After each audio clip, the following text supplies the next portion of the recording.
There is an all-out war for talent happening right now, and most business owners have no idea that they're even in this war. And so while you're busy posting jobs and reviewing resumes, your competitors are doing something else. They are pinpointing and identifying the exact people that they want in their business. They're building relationships with them, and they're recruiting them away, sometimes directly away from you. And this happens every day.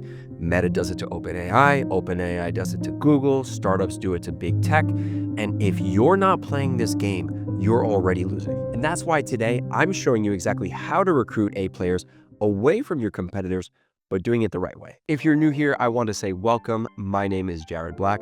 I'm the founder of Newvine Employment Group.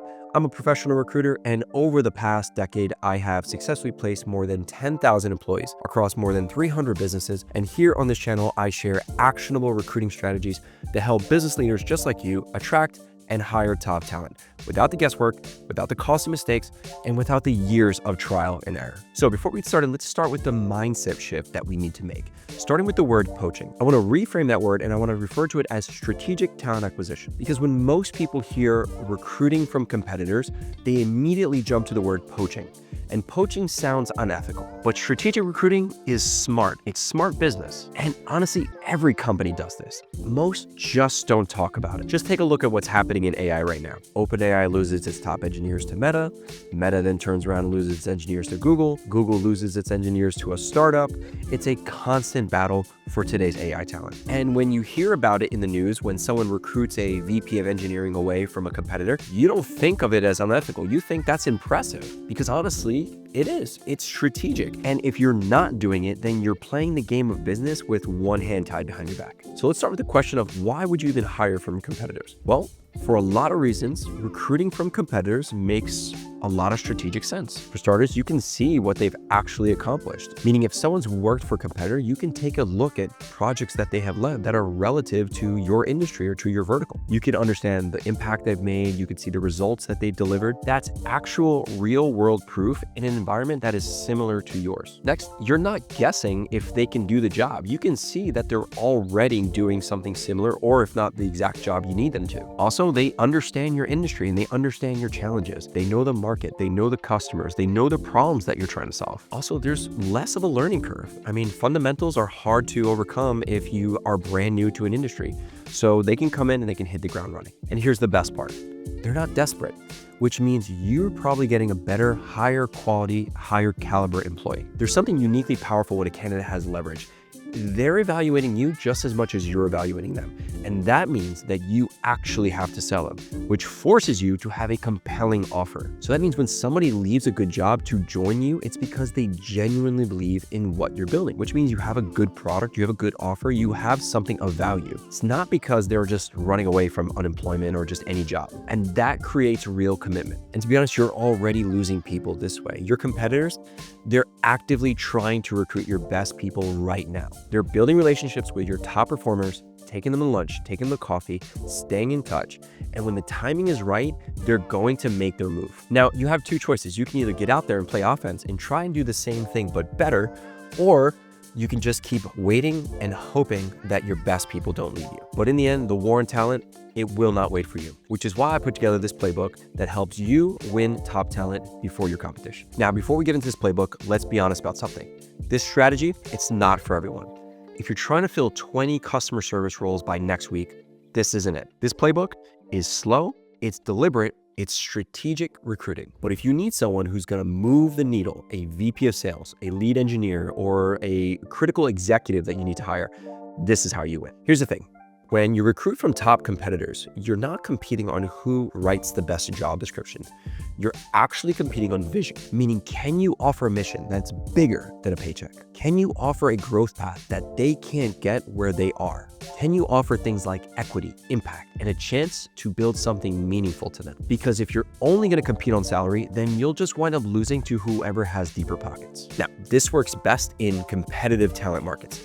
tech, sales, engineering, executive roles, where the people that you want aren't just sitting around waiting for you to post a job. They're already employed somewhere else. They're producing results. They're already winning. And here's the key. You need to know exactly who you want. This isn't a spray and pray method. This is surgical. You identify specific people, you build relationships, and then you recruit with intention. Now, when does this not work out? So if you're hiring for entry-level or high-volume roles, this is not the method. If you can't offer growth or mission, something like just a lateral move for the same pay, passive candidates, meaning the candidates who are already employed, they're not going to bite. And if you're in a highly regulated industry with strict non-competes or legal constraints, then you need to be careful about this method. But if you're building a team of A players, winners, just all-out killers, if you need people who can actually move your business forward, this is the game that you need to play. All right, let's get to the playbook. So step number 1, you want to stop recruiting roles and you want to start recruiting people. So here's where most businesses go wrong. They think, I need a VP of sales, and they post a job and hope that the right person applies. Well, that's not how this works. Instead, you need to flip the script. You need to ask yourself, if I could hire anyone in the space, who would it be? Maybe it's someone that you met at a conference 2-3 years ago. Maybe it's someone on your competitor's team who just keeps showing up on LinkedIn with really impressive projects. Maybe it's someone your own team mentions when you ask, who is the best person that you've ever worked with in this role? So start building a list. I want 10 to 20 names, people that you'd actually want on your team. And here's the key. You're not waiting until you have an opening.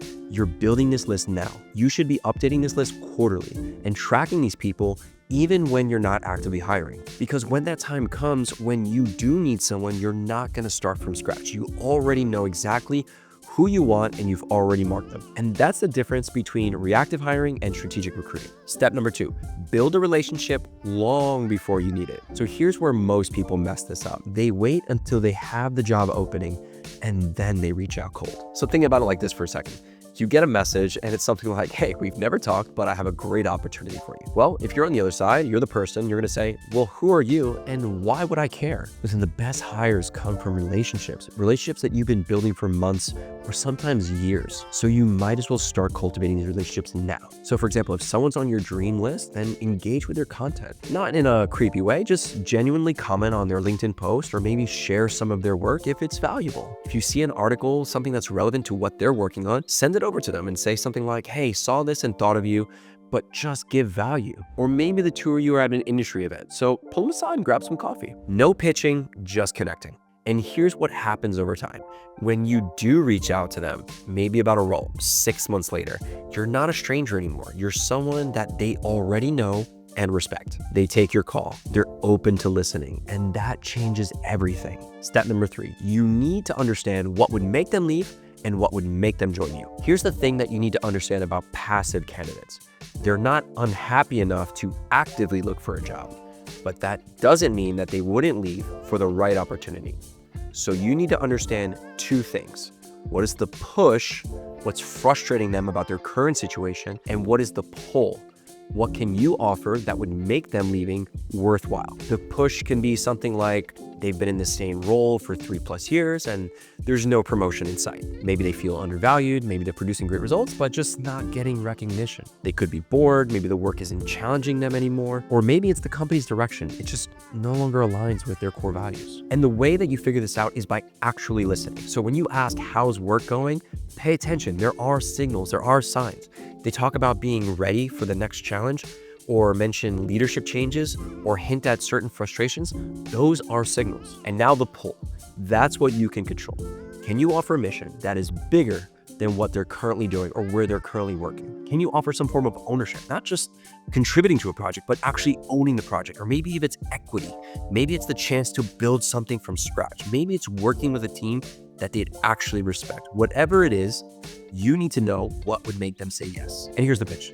You never lead with, we have a job opening. Get that out of your mind. You lead with this. Here's what we're building. I think you'd be a great fit for where we're going. Would you be interested in learning more? Step 4, make the approach low pressure and high curiosity. So you've built a relationship. You understand the push and the pull dynamics. Now it's time to actually recruit. Here's what not to do. Do not send them a job description. Do not say, we have an opening. Are you interested? Don't treat them like they're just another applicant. Instead, make it about curiosity. If you've been building a relationship, then you want to say something like, hey, I've been following your work at XYZ company. Really impressed by what you did with insert your project of choice. And we're building something that I think you'd find very interesting. Would love to get your thoughts. Would you be open to a quick call? And notice what you're doing there. You're complimenting their work specifically. You're not asking them to apply. You're asking for their input, for their thoughts. That's low pressure, and it makes them curious. Another approach could be, hey, we're hiring for XYZ role, and I wanted to get your perspective. You're one of the best in the space. Would you be open to sharing what you'd look for if you were hiring for this role? Then, during that conversation, you ask, by the way, would you ever consider something like this? Now, if you already have a strong relationship, you can be a little bit more direct. You could say something like, hey, listen, I know you're happy at XYZ, but we're building something special. You just go fill in your mission statement there. And I think you'd be a perfect fit. Would it be worth a conversation? The key is make it about them. Show them that you have done your homework and that you respect what they've done. If you're building this relationship, you want to give them an easy out if they're not interested. You don't want it to be awkward the next few times you guys have to interact. The goal isn't to pressure them into saying yes, it's to plant a seed that leads to a yes. Step 5, time to sell them on the vision. Here's where most people tend to lose the deal. They get someone on the phone and they start talking about benefits. We have great health insurance, we have unlimited PTO, we have competitive salary, blah, blah, blah, blah, blah. And the candidate's thinking, I already have all of that. Passive candidates don't need a job. They need a reason to leave a good situation. So you need to paint the picture of what's possible. Talk about the mission. Here's what we're building and why it matters. Here's the problem that we're solving that nobody else is tackling. Here's where you'd fit into the story. Talk about the growth path. You could say something like, hey, you'd start as role XYZ, but here's where I see you going. And make it personal. Hey, this role would finally let you solve the, and then insert the big problem that they've been working on or something that they've been really interested in for a while. Now, they might come back with something like, hey, look, I appreciate it, but I'm happy where I am. And that's fine. That's cool. Your response should be respectful. It should be something like, hey, I hear you. And I'm not asking you to make a decision today. Just wanted to plant the seed. If things were ever to change for you over there, I'd love to have this conversation with you. Keep the door open. Follow up with them every 6 months or so. And when you do close, here's how you're going to frame it. I'm not asking you to quit tomorrow, but if I can show you what we're building, and if you're even 10% curious, would you be open to a more detailed conversation? And that's how you recruit A players away from your competition. Now, before we wrap this up, let's talk about the lines that you should not cross, because there's a right way to do this and a completely wrong way to do this. Recruiting from competitors, it can be really smart business, but there are rules. So what's considered fair game? Building relationships with people over time, offering them better opportunities for them or for their family, selling your vision, all of that, totally legitimate. But here's what crosses the line. Right off the bat, be aware of non-competes. If someone has one, talk to your lawyer or your in-house counsel before you proceed. I'm not gonna give any legal advice here, but if this is something that you know exists, you should definitely take this serious. Next, don't steal trade secrets or proprietary information. You're recruiting the person. You're not stealing the company's IP. Also, don't badmouth competitors just to recruit away their people. Don't say things like, oh, they're a terrible company, come work for us instead. That's just unethical, and it really makes you look desperate. And lastly, never lie about your company just to lure people in. If you wind up overselling about your company details and then under-delivering, they'll leave anyway, and then they'll tell everyone on the way out. So here's the golden rule. Recruit people the way that you'd want someone to recruit away from you, if that makes sense. It's kind of like the golden rule of kindergarten. Treat other people how you want to be treated. Respectful, honest, professional, focused on value. And remember, your competitors, they're doing this right now. So build a culture that makes people want to stay. Have your counter-offer strategies ready and waiting, and make leaving hard. Not because you trap people, but because they genuinely love working there. Because the best defense against losing your people is building something that they never want to leave. Now, I think we can all agree that the best talent isn't out there waiting for you to post a job. They're already working and they're winning for someone else. And if you want to build a team of A players, you can't just sit back and hope that they find you. You have to go get them. And that doesn't mean being unethical, and it doesn't mean burning bridges.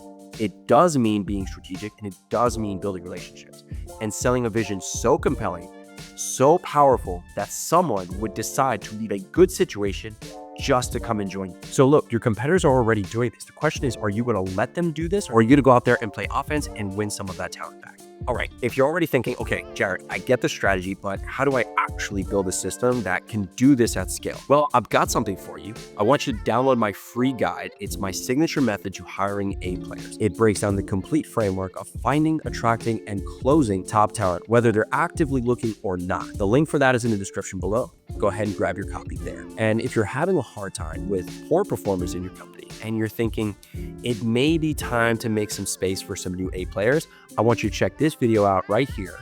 And I break down the top signs that tell you it's time to fire that one employee. The link for that is in the description below as well. Now, if you're sitting there thinking, look, this all makes sense, but I just don't have the time or the bandwidth to build relationships with 20, 30, 40, 50, 60 people over the next 6 months. Look, I get it. It's hard. It takes time. But that's exactly what we built our system for. We combine AI-powered candidate discovery with human relationship building just to specifically find and close passive talent for you. We do the research, we build the relationships, we identify the push and the pull, and we deliver those candidates for you. Qualified, engaged candidates ready to have real conversations. And if you want to learn how that works, go ahead and book a discovery call with our team below. We'll walk you through the system to see if it's the right fit for you. I've gone ahead and dropped the link for that in the description below as well. And if you got value from this video, do me a favor, please hit that like and subscribe button. It helps more business leaders just like you find this content, and honestly, I would appreciate the support. So I'll see you in the next one. Thanks for watching.